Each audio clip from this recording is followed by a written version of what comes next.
The White House press room was buzzing, as it always was. Journalists shuffled their notes, cameras adjusted their focus, and the low murmur of pre-briefing chatter filled the air. But as soon as Karoline Leavitt stepped up to the podium, the room quieted. At just 26, she had already cemented herself as a sharp and poised press secretary, unshaken by the daily political whirlwind. "Good afternoon," she began, scanning the room. "I'll take your questions now." The usual barrage of inquiries followed, questions about policy, foreign affairs, and the latest political skirmishes. Karoline handled them all with her characteristic composure. But then, toward the end, a reporter from a local news outlet raised his hand. "Ms. Leavitt," he said, his voice softer than the others, "are you aware of the story about little Jake Turner from New Hampshire?" Karoline blinked. The name rang a bell. "Jake Turner?" The reporter nodded. "He's an 8-year-old boy with a rare heart condition. He wrote a letter to the White House last month. He said his dream was to visit and meet the president, but due to his health, his doctors won't let him travel. His letter went viral after his mother shared it, but no one knew if the White House had seen it." A murmur rippled through the room. Karoline's expression softened. She hadn't seen the letter, but something in her gut told her she needed to. "Thank you for bringing this to my attention," she said sincerely. "I'll personally look into it." And she meant it. Because sometimes, the most important stories weren't the ones on the front page. They were the ones that touched real lives. That night, Karoline stayed late at her office, searching for the letter. When she finally found it, reading Jake's heartfelt words, she made a decision. She wasn't just going to acknowledge his wish. She was going to make it come true. The moment Karoline finished reading Jake Turner's letter, she knew she couldn't just let it sit on a desk. She read it again, this time out loud, as if saying the words made them even more real. "Dear Mr. President, my name is Jake Turner. I am 8 years old, and I love history and America. I have a special heart, which means I can't do some things other kids can. But my biggest dream is to visit the White House and meet you. My mom says I might not be able to travel that far, but I just wanted to ask, because dreams are important. Thank you for reading this. Love, Jake." There was no political agenda, no request for favors, just the pure, simple wish of a child who believed in something bigger than himself. Karoline exhaled, shaking her head. How had this letter slipped through the cracks? Sure, thousands of letters came in every week, and while the White House tried to respond to as many as possible, it was easy for a small, personal plea like this to get lost in the shuffle. Not this time. With determination lighting up her eyes, she picked up her phone and called the White House Correspondence Office. "Hey, it's Karoline. I need everything you've got on a letter from a boy named Jake Turner from New Hampshire." The staffer on the other end sounded surprised. "Jake Turner?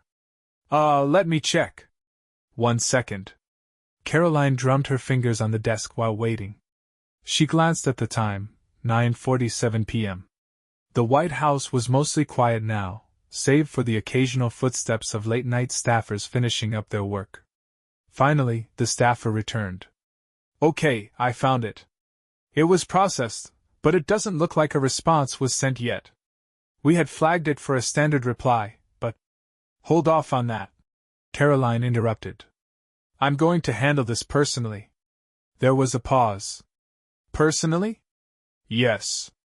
Karoline had made up her mind. A child like Jake didn't just need a polite letter in return. He needed something bigger, something he'd never forget. As soon as she ended the call, she started making a plan. Step 1. Get in touch with Jake's family. She needed to know more, his condition, what kind of travel restrictions he had, and what would be possible. Step 2. Get the president involved. If there was one thing she had learned while working in the White House, it was that powerful people had packed schedules, but they also had hearts. The moment she shared Jake's story, she knew the president would want to do something. Step 3. Make magic happen.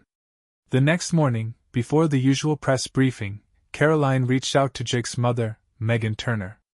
She had found a number through the correspondence office and, after a few rings, a tired but kind voice answered. Hello? Hi, Mrs. Turner, this is Karoline Leavitt. I'm the White House press secretary. A pause.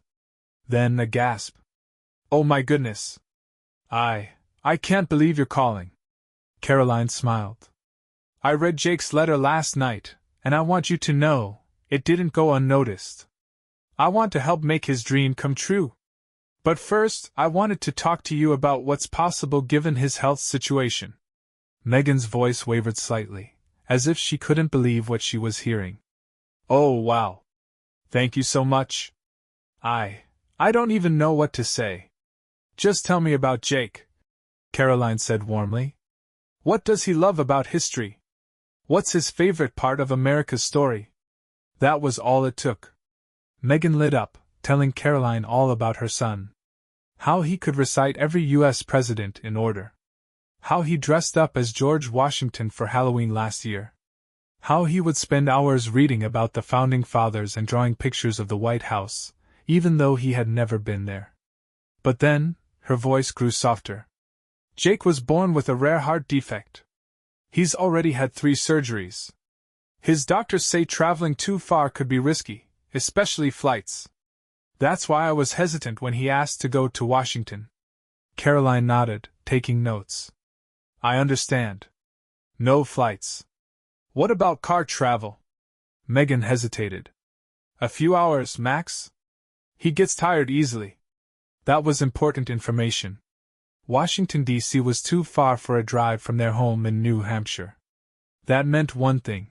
If Jake couldn't come to the White House would have to come to him.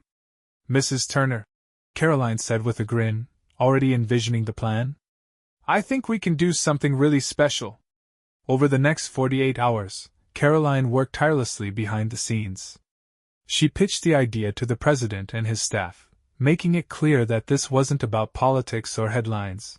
It was about making a little boy's dream come true. We need to bring the White House to Jake, she explained in a private meeting. If he can't travel here, we should bring a piece of history to him. Let's organize something special in New Hampshire.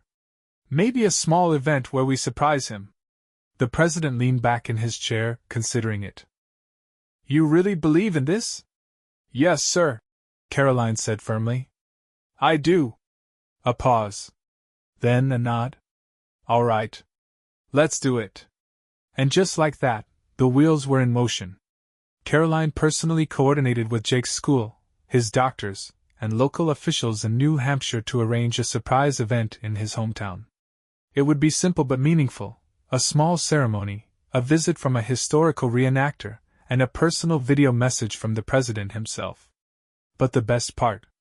A special surprise that Karoline was keeping close to her chest. By the time the plan was finalized, she could barely contain her excitement. Jake had no idea what was coming. And in just a few days, his dream was about to come true.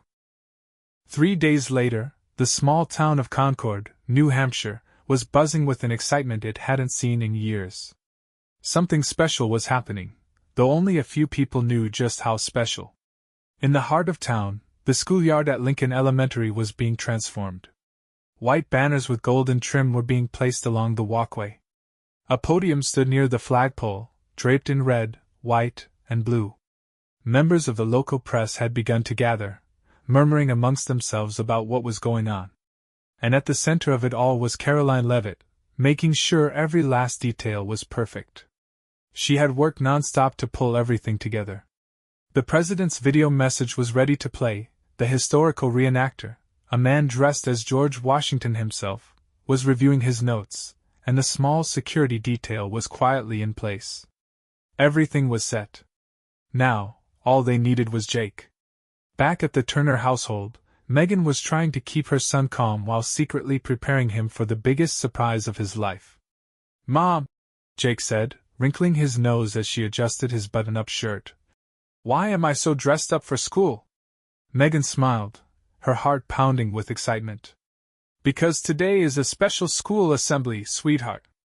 And I thought you'd want to look nice. Jake shrugged, though his curiosity was definitely piqued. He turned to grab his backpack, but just as he did, there was a knock on the front door. Megan's breath caught. Right on time. Jake's father, Dan, opened the door, and standing there, smiling warmly, was none other than Karoline Leavitt herself. Jake froze, his eyes widening. "Wait! I know you!" he blurted. "You're the lady from the White House." Karoline laughed. "That's me. And you must be Jake." Jake nodded furiously, his excitement barely contained. "Why are you here?" "Well," Karoline said, kneeling to his level, "I read your letter. And I wanted to tell you in person how much it meant to us. But I also have a little surprise for you." Jake's mouth hung open. "A surprise?" Karoline winked. "Why don't we go find out?" Jake, completely stunned, followed her outside, where a sleek black SUV was waiting. He looked up at his parents, who smiled encouragingly. "Go on, buddy," Dan said, ruffling his son's hair. "We'll be right behind you." The ride to the school was filled with Jake's rapid-fire questions. "What's the White House like? Have you met the president? Is it true there's a secret tunnel under the Oval Office?" Karoline answered each question with a smile, loving every second of it. But nothing could prepare her for the moment they pulled up to the school. Because standing there, waiting just for him, was a piece of history come to life. As Jake stepped out of the car, he froze. The entire school had gathered outside. Students, teachers, parents, even local officials, everyone was there, clapping and cheering as if he were the guest of honor. Jake looked around, his mind spinning. What's happening?" Karoline smiled and pointed toward the front of the crowd. And that's when he saw him. George Washington, or at least the closest thing to him, stood tall and proud in full 18th century attire, complete with a powdered wig, a navy blue coat with gold buttons, and knee-high boots. The reenactor held a scroll in his hands, looking at Jake with a warm smile. "Master Turner," he bellowed in a deep, dignified voice, "I have traveled from the past to meet a young patriot most worthy." Jake gasped so hard he nearly toppled over. "No way!" The crowd laughed, but Jake wasn't paying attention. He was too busy staring in awe as George Washington himself kneeled before him. "I have been told," the reenactor continued, "that you are a lover of history, a young scholar of our nation's founding, and a boy of great courage. Therefore, by the order of the President of the United States, I bestow upon you a most special honor." He unrolled the scroll, cleared his throat, and read. "Let it be known that on this day, young Jake Turner has demonstrated the heart of a true American patriot. His love for history, his admiration for our great nation, and his unwavering spirit remind us all of the values we hold dear. Therefore, on behalf of the White House, we honor Jake Turner as an honorary historian of the United States." The crowd erupted in cheers as George Washington stood and offered Jake a handshake. But Jake, overwhelmed with emotion, hugged him instead. "This is the best day ever," he whispered. Karoline felt a lump in her throat as she watched. But the surprises weren't over yet. As the cheers settled, she stepped forward and took the microphone. "Jake, I have one last thing to show you." A large screen behind her flickered to life. And suddenly, there he was. The president. "Hello, Jake." The president's warm voice rang out. "I heard all about you from my team at the White House. They told me you're one of the smartest history buffs they've ever met, and let me tell you, I think that's pretty incredible." Jake's hands flew to his mouth. "Oh my gosh." The president continued. "I wanted to personally thank you for your love of this country, and for reminding all of us why history is so important. I hope that one day, when you're able, you can visit the White House in person. But until then, I want you to know that the White House is with you today, and we are all so proud of you." Tears welled in Megan's eyes as she watched her son's face light up with pure joy. Jake turned to Karoline. "Did you do this?" She nodded. "Well, I had a little help. But yes." Without hesitation, Jake threw his arms around her. "Thank you, Miss Leavitt. This is the best surprise ever." Karoline hugged him back, feeling an immense sense of gratitude. This wasn't just about a press conference, or a political move. This was about a little boy, a dream, and the power of kindness. As the event wrapped up, the crowd slowly dispersed, But Jake stayed behind, chatting animatedly with George Washington and rewatching the president's message at least 5 times. Karoline stood back, watching with a smile. This was why she did what she did. Not for headlines. Not for politics. But for moments like this, where a simple act of kindness could make a world of difference. And in that moment she knew Jake would never forget this day. And neither would she. As the event carried on, Jake could hardly contain himself. He had shaken hands with George Washington, received a personal message from the president, and been named an honorary historian of the United States. It was everything he had ever dreamed of, except for one thing. He still wished he could see the White House with his own eyes. Karoline, watching from a few feet away, noticed the way Jake kept glancing at the giant screen where the president's message had played. She recognized that look. It was the same one she had seen in kids who stood outside the White House gates, peering through the bars, longing to be a part of something bigger. A small idea sparked in her mind. Maybe, just maybe, there was one more thing she could do. She walked over to Jake, kneeling beside him. "Hey, Jake," she said. "I have a question for you." Jake turned to her, still beaming. "Yeah? If you could ask the president one thing about the White House, what would it be?" Jake's eyes widened, and he didn't even hesitate. "What's the coolest secret about it?" Karoline laughed. "Oh, that's a great question." She stood up, pulling her phone from her pocket. "Tell you what, how about we ask him right now?" Jake's jaw dropped. "What?" Before he could process what was happening, Karoline tapped on her phone and turned the screen toward him. A live video call connected, and suddenly the president's face appeared. "Hey there, Karoline," the president greeted, smiling. "And I see you've got a very special guest with you." Jake's mouth moved, but no words came out. He looked at Karoline, then back at the screen, then back at Karoline. Is this real life?" he whispered. Karoline grinned. "It sure is." The president chuckled. "Jake, I heard you had a question for me." Jake finally found his voice, though it was barely a whisper. What's the coolest secret about the White House?" The president leaned back, rubbing his chin as if considering the question very seriously. "Well, Jake, not a lot of people know this, but there's actually a hidden movie theater inside the White House." Jake gasped. "No way."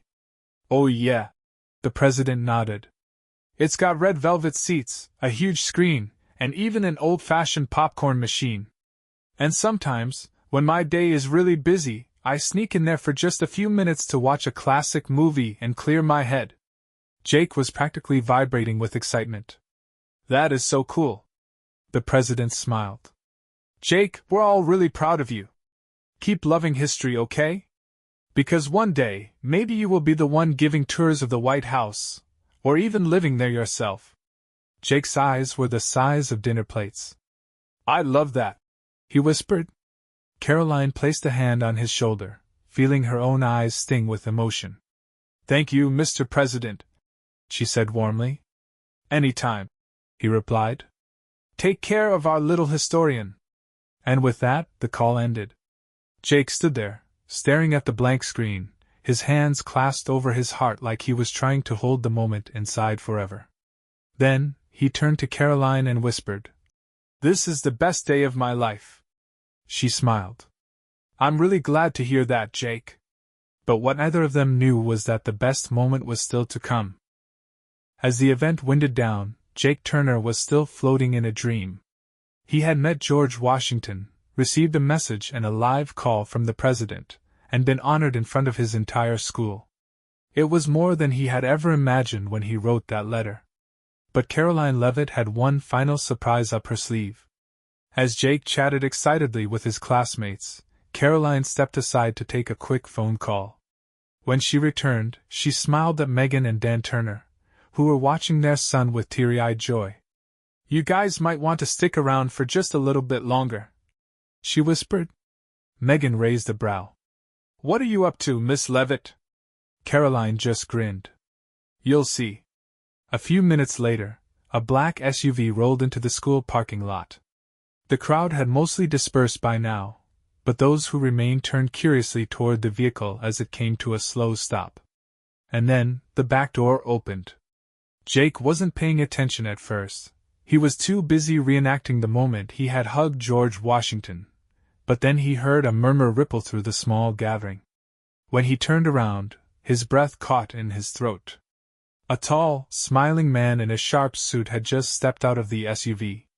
The Vice President of the United States. Jake's hand shot up to his face. No. No. No way. No way. The Vice President chuckled, walking toward the little boy who had captured the hearts of so many people. Jake Turner, he said warmly. It's a pleasure to meet you.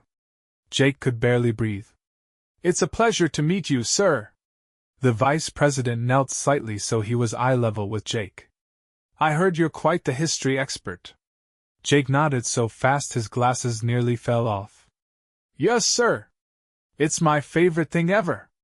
I study all the presidents, and the Declaration of Independence, and the Constitution and… The Vice President laughed. I love that. We need more young Americans like you who care about our history. He reached into his suit pocket and pulled out a small, golden pin shaped like the White House. This is for you, Jake. It's a special keepsake from the White House itself. Jake's hands trembled as he took the pin, holding it like it was the most valuable treasure in the world. Oh my gosh! Thank you. Thank you. But the Vice President wasn't done.